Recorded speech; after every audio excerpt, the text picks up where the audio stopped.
नमस्कार संगवारी हो, मैं हाँ सिम्मी। हमार नवा आइडियो और वीडियो देखे बर सुने बर हमार यूट्यूब चैनल एस म्यूजिक लहरिया वीडियो वाला दिखा, लाइक करिहा, सब्सक्राइब करिहा और बेल आइकन ला दबा दिहा।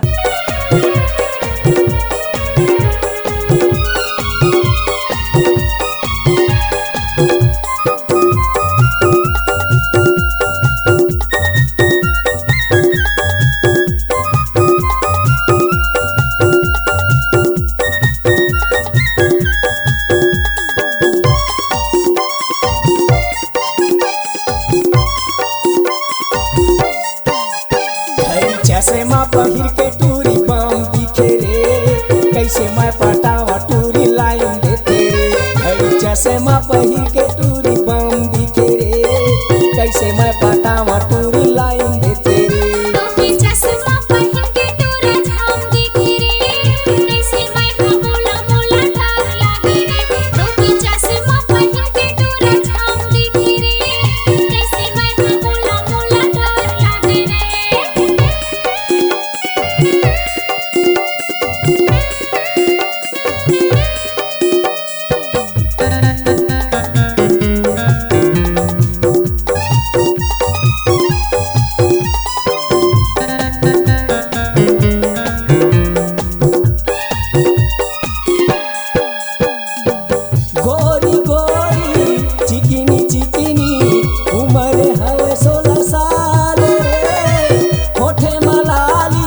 काने माँ बाली कागज के माल रे।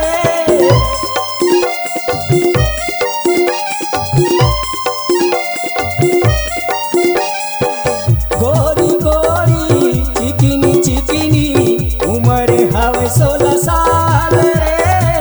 होठे मलाली काने माँ बाली कागज के माल रे। जैसे माँ पहिर के टूरी बम कैसे मैं पटावा टूरी लाइन देते रे।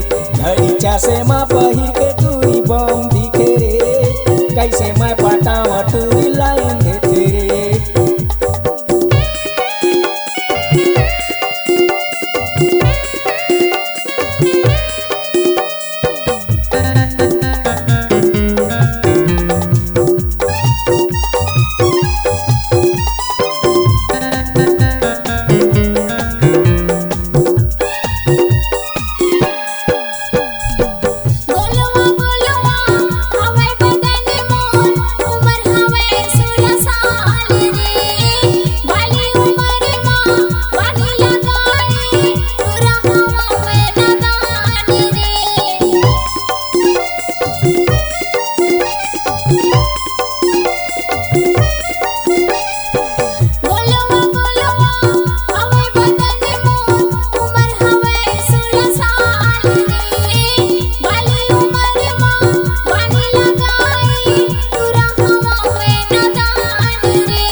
जैसे माँ पहिर के टूरी बम दिखे रे, कैसे मैं पटावा टूरी लाइन देते रे। जैसे माँ पहिर के टूरी बम दिखे रे, कैसे मैं पटावा टूरी लाइन